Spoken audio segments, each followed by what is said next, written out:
Hello আমার প্রিয় শিক্ষার্থীরা, আজকে আমি তোমাদের সঙ্গে এবিটিএ টেস্ট পেপারের ইতিহাস এর AC3 এর MCQ শূন্যস্থান স্তম্ভ উত্তর সহ আমি সমস্ত প্রশ্ন তুলে ধরছি, তোমরা দেখে নাও। MCQ প্রশ্নগুলি বলে আমি উত্তরগুলি বলছি, তোমরা একটু শুনে নাও। আধুনিক ইতিহাস চর্চার জনক বলা হয়, উত্তর হবে ইবন খালদুনকে। 2 নম্বর প্রশ্ন, আমি নেতাজিকে দেখেছি গ্রন্থটির রচয়িতা হলেন, উত্তর হবে নারায়ণ সান্যাল। এ নাম্বারটা। পরের প্রশ্ন, নতুন বিশ্ব শব্দটি প্রথম ব্যবহার করেন, উত্তর হবে আমেরিগো ভেসপুচি, অর্থাৎ বি নাম্বারটা। পরের প্রশ্ন, যোগ্যতমের উদ্বর্তন তত্ত্বটি প্রচার করেন, উত্তর হবে চার্লস ডারউইন। এবার একটি দেখো স্তম্ভ দেওয়া আছে, পাশে আমি উত্তর দিয়ে দিয়েছি, তাও বলে দিচ্ছি, শুনে নাও। 1 নাম্বার অমৃতসরের সন্ধি, উত্তর হবে 1809 খ্রিস্টাব্দে। 2 নাম্বার শ্রীরঙ্গপত্তমের সন্ধি, উত্তর হবে 1792 খ্রিস্টাব্দে। সলবাইয়ের সন্ধি, উত্তর হবে 1782 খ্রিস্টাব্দে। বেসিনের সন্ধি, উত্তর হবে 1802 খ্রিস্টাব্দে।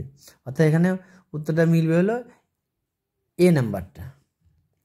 পরের প্রশ্ন, বাংলায় দ্বৈত শাসন ব্যবস্থার অবসান ঘটান, উত্তর হবে ওয়ারেন হেস্টিংস।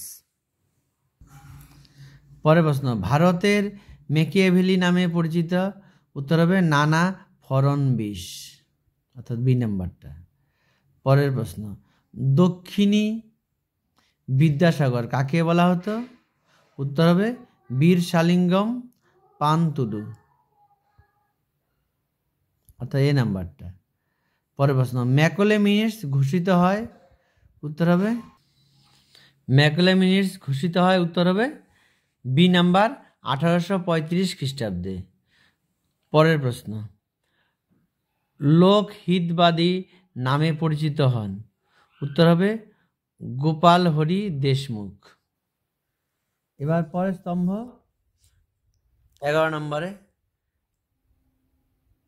1 নাম্বারটার উত্তর হবে এই পাশে সি নাম্বারটা, অর্থাৎ রবীন্দ্রনাথ ঠাকুর।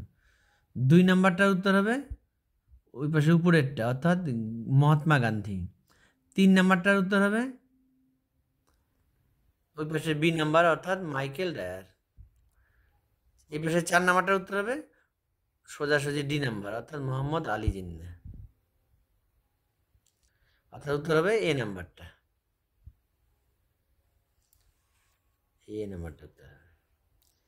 এবার পরের প্রশ্ন দেখে না, ভারতে প্রথম মে দিবস পালিত হয়েছিল, উত্তর হবে 1923 সালে। পরের প্রশ্ন, সিমলা দৌতে নেতৃত্ব দিয়েছিলেন, উত্তর হবে আগা খা। পরের প্রশ্ন, ত্রিপুরী কংগ্রেসের অধিবেশনে সুভাষচন্দ্র বসুর প্রতিদ্বন্দ্বী ছিলেন, উত্তর হবে সি নাম্বার পট্টভি সীতারামাইয়া। পরের প্রশ্ন, তাম্রলিপ্ত জাতীয় সরকারের সর্বাধিনায়ক ছিলেন, উত্তর হবে সতীশচন্দ্র সামন্ত। পরের প্রশ্ন, উদীয়মান সূর্যের দেশ হিসাবে পরিচিত, উত্তর হবে জাপান। এবার পরে আরেকটি স্তম্ভ আছে, স্তম্ভটি দেখে নাও।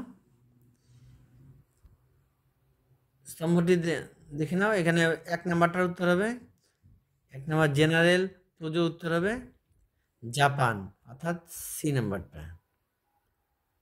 2 নাম্বার হো চি মিন, উত্তর হবে ভিয়েতনাম, ডি নাম্বারটা। চৌ এন লাই, উত্তর হবে চীন, বি নাম্বারটা। ডক্টর সুকর্ণ দেওয়া আছে এখানে, উত্তর হবে ইন্দোনেশিয়া, অর্থাৎ উত্তর হবে ডি নাম্বারটা। পরের প্রশ্ন, কিউবায় ক্ষেপণাস্ত্র ঘাঁটি নির্মাণ করেছিলেন? উত্তর হবে সোভিয়েত রাশিয়া। পরের প্রশ্ন, জোট নিরপেক্ষ আন্দোলনের প্রধান উদ্যোক্তা ছিলেন? উত্তর হবে জওহরলাল নেহেরু। চ্যানেলে নতুন হলে চ্যানেলকে সাবস্ক্রাইব করে পাশে থেকো পরবর্তী নতুন ভিডিওগুলি সবার আগে পাবার জন্য। পরের প্রশ্ন, সুয়েজ খাল জাতীয়করণ করা হয়? উত্তর হবে 1956 খ্রিস্টাব্দে। পরের প্রশ্ন, প্যাট্রিক লুমুম্বা ছিলেন? উত্তর হবে কঙ্গোর জাতীয়তাবাদী নেতা। পরের প্রশ্ন, সার্ক এর ধারণা কার মস্তিষ্ক প্রসূত? উত্তর হবে জিয়াউর রহমান। পরের প্রশ্ন, আন্তর্জাতিক মাতৃভাষা দিবস হিসাবে পালিত হয়? উত্তর হবে 21শে ফেব্রুয়ারি, অর্থাৎ বি নাম্বারটা। ভারতের সর্বোচ্চ আদালত হলো? উত্তর হবে সুপ্রিম কোর্ট।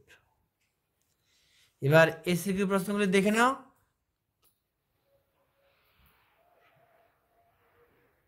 এই প্রশ্নগুলি যদি তোমরা কোনটা উত্তর না পাও তাহলে কমেন্টে জানাবে, আমি উত্তর পরে দিয়ে দেব। এবার বড় প্রশ্নগুলি দেখে নাও।